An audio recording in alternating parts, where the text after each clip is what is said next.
இந்திய சினிமாவின் அடையாளமாக திகழும் நடிகர் சத்யராஜுக்கு இன்று 69வது பிறந்த நாள். ஏற்று நடிக்கும் அனைத்து படத்திலும் தனக்கான பாணியில் கதையை நகர்த்திச் செல்லும் நடிகர் சத்யராஜ் தமிழ் சினிமாவில் வில்லன்களின் அடியாளாக அறிமுகமாகி மெயின் வில்லனாக உயர்ந்து துணை நடிகராகி கதாநாயகனாக சாதித்து நட்சத்திரமாக மின்னிவிட்டு இப்பொழுது குணச்சித்திர நடிகராக ஹிந்தி உட்பட பல மொழிகளில் கலக்கிக் கொண்டிருக்கிறார். ஒவ்வொரு நடிகருக்கும் ஒரு சூப்பர் ஹிட் படம் லேண்ட்மார்க்காக இருக்கும். ஆனால் கோலிவுட்டின் புரட்சி தமிழனுக்கு ஒவ்வொரு படமும் தனி அடையாளம்தான். இவரது ஒவ்வொரு கதை தேர்விலும் இவரது கதாபாத்திரம் பெரிதும் பேசப்பட்டது. ஏற்று நடிக்கும் அனைத்து படத்திலும் தனக்கான பாணியில் கதையை நகர்த்திச் செல்லும் இவரே பல படங்களுக்கு அடையாளமாக இருந்துள்ளார். ரங்கராஜ் சுப்பையா என்ற இயற்பெயர் கொண்ட நடிகர் சத்யராஜ் கோயம்புத்தூரில் பிறந்து வளர்ந்தவரும் மக்கள் திலகம் எம்ஜிஆரின் தீவிர ரசிகரும் ஆவார். சினிமா ஆசை காரணமாக பெற்றோரின் எதிர்ப்பை மீறி சொந்த ஊரான கோயம்புத்தூரில் இருந்து சென்னைக்கு ஓடி வந்த சத்யராஜ் அப்பொழுது முன்னணி நட்சத்திர நடிகராக இருந்த சிவக்குமார், திரைப்பட தயாரிப்பாளர் மாதம்பட்டி சிவக்குமார் இருவரையும் வழிகாட்டியாக கொண்டு திரைத்துறையில் வாய்ப்புகளை தேடினார். சினிமாவுக்காக தன் பெயரை சத்யராஜ் என்று மாற்றிக்கொண்டு 1978 கமலஹாசன் நடிப்பில் வெளியான சட்டம் என் கையில் திரைப்படத்தில் நடிகராக அறிமுகமானார். அந்த படத்தில் மெயின் வில்லனான தேங்காய் சீனிவாசனின் அடியாளாக நடித்தார். தொடர்ந்து அதே போன்ற சின்ன சின்ன துணை வேடங்களில் பல படங்களில் நடித்து வந்தார். சிவாஜி கணேசன், ரஜினிகாந்த், கமலஹாசன், விஜயகாந்த் ஆகியோர் கதாநாயகனாக நடித்த பல படங்களில் சிறிய கதாபாத்திரம் என்றாலும் கவனம் ஈர்க்கும் வகையில் நடித்தார்.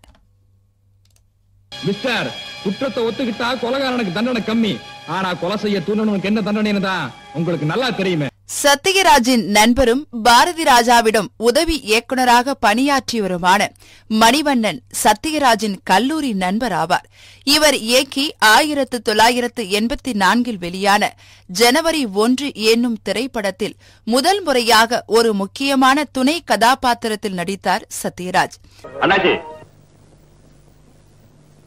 என் பெட்ரூம் எதுக்கு என்கிட்ட காட்டுறீங்க?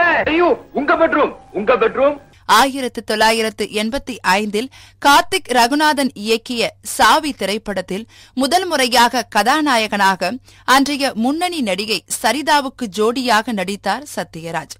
அந்த படம் வெற்றி பெற்றது. உங்க நிலைமை எனக்கு நல்லா புரியுது. போயிருங்க. இதே கார்த்திக் ரகுநாதன் இயக்கத்தில் மக்கள் என் பக்கம் திரைப்படத்தில் நடித்தார். இதில் வில்லன் போல் தோற்றமுடைய ஹீரோதான் சத்யராஜ். ரவுடி என்றால் எப்படி நடை உடை பாவனைகளை திரைப்படத்தில் வெளிப்படுத்த வேண்டும், அதிலும் ஒரு ஸ்டைலான ரவுடி எப்படி இருப்பார் என்ற வகையில் மிக ஸ்டைலாக சாம்ராஜ் என்ற கதாபாத்திரத்தில் வாழ்ந்திருப்பார் சத்யராஜ்.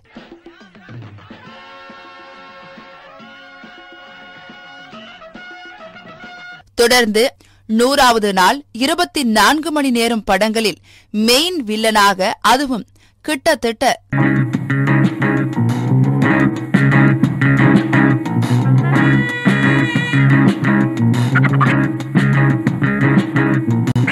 இன்னைக்கு நான் உனக்கு கொண்டு வந்திருக்கேன், அது என்னன்னு சொல்லுங்க பாக்கலாட்டி. அதே ஆண்டில் சூப்பர் ஸ்டார் ரஜினிகாந்தின் மிஸ்டர் பாரத், கமலஹாசனின் விக்ரம் ஆகிய படங்களில் மெயின் வில்லனாக நடித்து அனைவரையும் அசத்தினார்.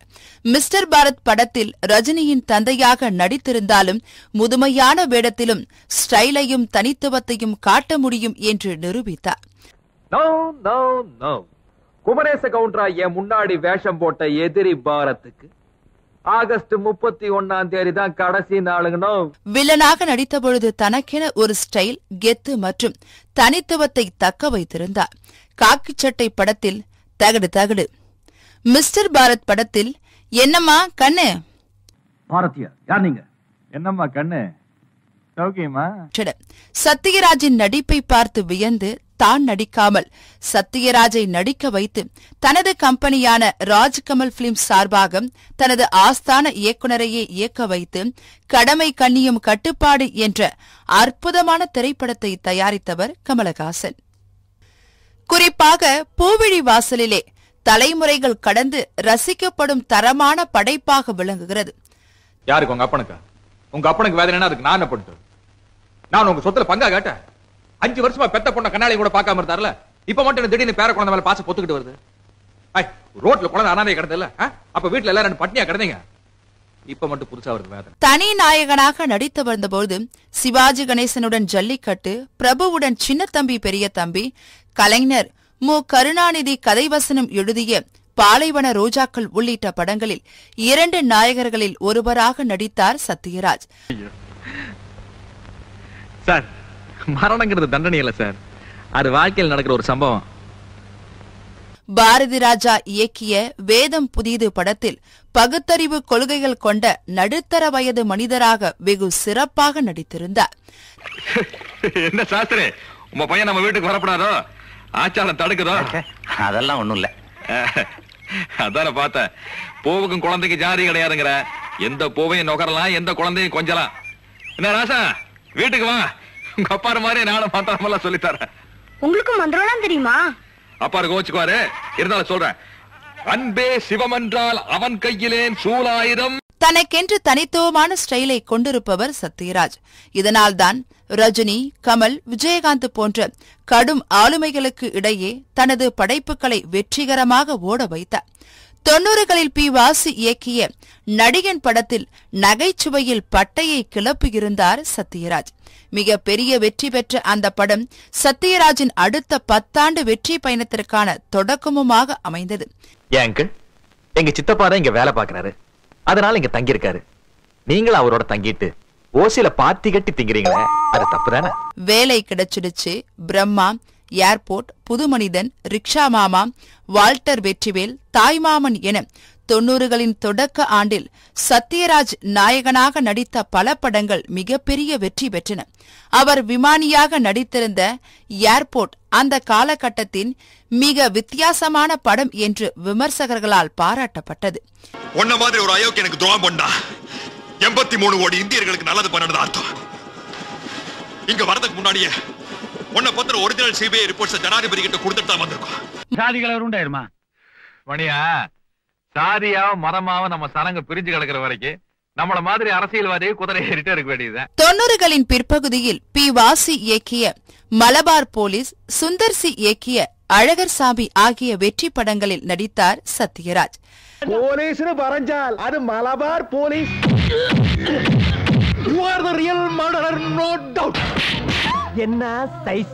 கவுண்டமணி, மணிவண்ணன் ஆகியோர் இவரது நண்பர்கள் என்று அவரே பலமுறை தெரிவித்துள்ளார். அதிலும் கவுண்டமணியும் இவரும் ஒரே இடத்தில் ஒன்று சேர்ந்துவிட்டால் சக நடிகர்களின் பாடு திண்டாட்டம்தான். இதனடா சைக்கிள் செயின்? என்ன பெரியமா இப்படி கேட்ட? நாங்க 2 பேரும் பெரிய ரவுடி இல்ல. எங்களுக்கு எந்த நேரத்துல எந்த ரூபத்துல எப்படி ஆபத்து வரும்னு சொல்ல முடியாது. புதிய நூற்றாண்டின் முதல் 10 ஆண்டில் நகைச்சுவைக்கு அதிக முக்கியத்துவம் அளிக்கும் படங்களில் அதிகமாக நடித்தார் சத்யராஜ். பி. வாசுவின் அசத்தல், சுராஜின் குங்குமப்பொட்டு கவுண்டர் ஆகிய வெற்றி படங்கள் அமைந்தன. சரி, எந்த நாட்டுல மாடு அதிகமா பால் கறக்கும்னு உங்களுக்கு தெரியுமா? A Madhavaram, B. Pallavaram, C. Ayanavaram, D. Ramavaram. என்னமா அது கடிட்டி விரைஞ்சு கேள்வி கேட்கிறீங்க? மணிவண்ணன், பி. வாசுவுக்கு அடுத்து இயக்குனர் சக்தி சிதம்பரத்துடன் சத்யராஜுக்கு வெற்றிகரமான கூட்டணி அமைந்தது. என்னமா கண்ணு, மகாநடிகன், இங்கிலீஷ்காரன், கோவை பிரதர்ஸ் என இந்த இணையின் 4 படங்களும் ரசிகர்களின் வரவேற்பை பெற்றன. பைக்ல யாரு ஃபர்ஸ்ட் வர்றாங்கங்கிறது முக்கியம் இல்ல, லைஃப்ல யாரு ஃபர்ஸ்ட் வர்றாங்க அதுவும் முக்கியம் இல்ல. அப்ப எதுதான் முக்கியம்? எதுவுமே முக்கியம் இல்லடா. நிஜ வாழ்வில் பகுத்தறிவுவாதியான சத்யராஜ் அவர் மிகவும் மதிக்கும் தலைவரான தந்தை பெரியாரின் வாழ்க்கை வரலாற்று படத்தில் பெரியாராக நடிக்கும் நல்வாய்ப்பை பெற்றார். ஞான ராஜசேகரன் இயக்கிய அந்த படத்தில் நடை, உடை, பாவனை, பேச்சு என அனைத்திலும் பெரியாராக வாழ்ந்து காட்டினார். அவருடைய திரை வாழ்வில் பெருமைக்குரிய படங்களில் முதன்மையானதாக அமைந்த திரைப்படம் பெரியார். ஐயா, நீங்க சாமியை கல்லுங்கிறீள், அது சாதாரண கல் இல்ல. நாங்கெல்லாம் மந்திரோச்சாரணம் பண்ணி அதை சாமியை ஆக்கி இருக்கோம். மொட்டைப்பாறையில இருந்து உடைச்ச கல்லுக்கு மந்திரம் சொல்லி அதை சாமி ஆக்குறதுக்கு பதிலா ஒரு தாழ்த்தப்பட்டவனுக்கு மந்திரம் சொல்லி மேல் ஜாதிக்காரன் ஆக்குனீங்கன்னா எல்லா பிரச்சனையும் தேர்ந்திரும் இல்லைங்களா? அதே காலகட்டத்தில் தங்கர் பச்சான் இயக்கிய 9 ரூபாய் நோட்டு படத்தில் ஏழை முதியவராக சத்யராஜின் நடிப்பு அனைவராலும் பெரிதும் பாராட்டப்பட்டது. எவனும் பயந்த மாதிரி தெரியலையே, ஒரே ஒருத்தவ மட்டும் பயத்துல குதிகால ஊனி ஊனி நடந்திருக்கான். 2010 குணச்சித்திர நடிகராக சத்யராஜின் அடுத்த பரிணாமம் தொடங்கியது. தமிழ் மட்டுமல்ல, தெலுங்கு, மலையாளம், ஹிந்தி படங்களிலும் குறிப்பிடத்தக்க துணை கதாபாத்திரங்களில் நடித்தார். தமிழில் நண்பன் படத்தில் கண்டிப்புமிக்க கல்லூரி முதல்வராக அவர் நடித்திருந்தது அனைவராலும் பாராட்டப்பட்டது. So today we are going to see the thermal. Doctor case, நீங்க போய் கிளாஸ்ல உட்காருங்க. ஸ்டூடண்ட்ஸ், இங்க நின்னுகிட்டு இருக்காரு, இவர் ஒரு மகா புத்திசாலி. ராஜா ராணி திரைப்படத்தில் நாயகியின் கனிவான தந்தையாக மனதில் நிற்கும் நடிப்பை வெளிப்படுத்தியிருந்தார். நீ எனக்காக நடிக்கிற, ஓகே, யான் எதுக்காக நடிக்கணும்? தலைவா, வருத்தப்படாத வாலிபர் சங்கம், சிகரம் தொடு, இசை, மெர்சல், கடைக்குட்டி சிங்கம், கனா என பல படங்களில் பல்வேறு வகையான கதாபாத்திரங்களில் நடித்திருந்த சத்யராஜின் நடிப்பு அந்த படங்களின் ஈர்ப்புக்குரிய அம்சங்களில் ஒன்றாக அமைந்தது. அதேபோல் சென்னை எக்ஸ்பிரஸ் என்ற ஹிந்தி படத்தில் ஷாருக்கான், தீபிகா படுகோனுடன் நடித்திருந்தார். என்னம்மா கண்ணு, தமிழ் தெரியுமா? तुम्हारा बाप ही क्या कह रहा है मेरी माँ के बारे में? पूछती है कि तुमको तमिल आती कि नहीं? சத்யராஜின் நடிப்பு வாழ்க்கையில் மற்றொரு சிகரமாக ராஜமௌலி இயக்கிய பாகுபலி, பாகுபலி 2 ஆகிய பிரம்மாண்ட படங்கள் அமைந்தன. அந்த படத்தில் மகிழ்மதி அரச வம்சத்தின் பாதுகாவலரும் மாவீரருமான கட்டப்பாவாக சத்யராஜின் நடிப்பு தேசிய சர்வதேச அளவில் அவருக்கு அங்கீகாரம் பெற்றுத் தந்தது. பாகுபலியின் 2 பாகங்களிலும் கட்டப்பா என்னும் ரோலில் கலக்கிய சத்யராஜ் தற்பொழுது நாடு முழுவதும் பிரபலம். வட இந்தியாவில் இவரை கட்டப்பா என்றுதான் அழைக்கின்றனர்.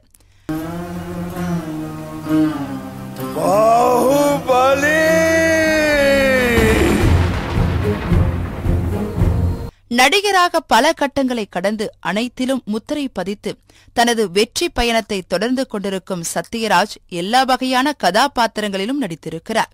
எல்லா வகையான நடிப்பிலும் ஜொலித்து இருக்கிறார்.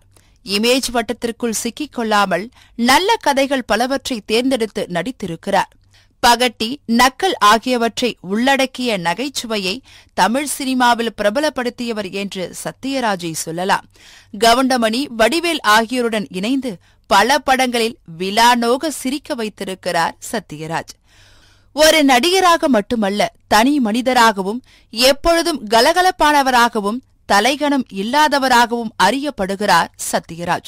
அதேபோல் பகுத்தறிவு கொள்கையிலும் தமிழ் உணர்விலும் சமரசம் எப்போதும் செய்து கொள்ளாதவர். அரசியல் சமூக விவகாரங்கள் குறித்து மனதில் பட்டதை துணிச்சலாக பேசுவது அவரிடம் உள்ள அரிதான பண்புகளில் ஒன்று. ஒரு பெரியாரிஸ்டா இருந்தா லைஃப் ரொம்ப ஈஸியா இருக்குங்க. எங்களுக்கு நல்ல நேரம், கெட்ட நேரம், ராகால, எமகண்ட, அந்த இது, குட் ஃப்ரைடே, பேட் ஃப்ரைடே, இது நோம்பு கீம்பு எதுவும் கிடையாது. தலைமுறைகள் கடந்து அனைவரையும் கவர்ந்திழுக்கும் அற்புத ஆற்றல் கொண்ட நடிகர் சத்யராஜுக்கு இனிய பிறந்த நாள் வாழ்த்துக்கள்.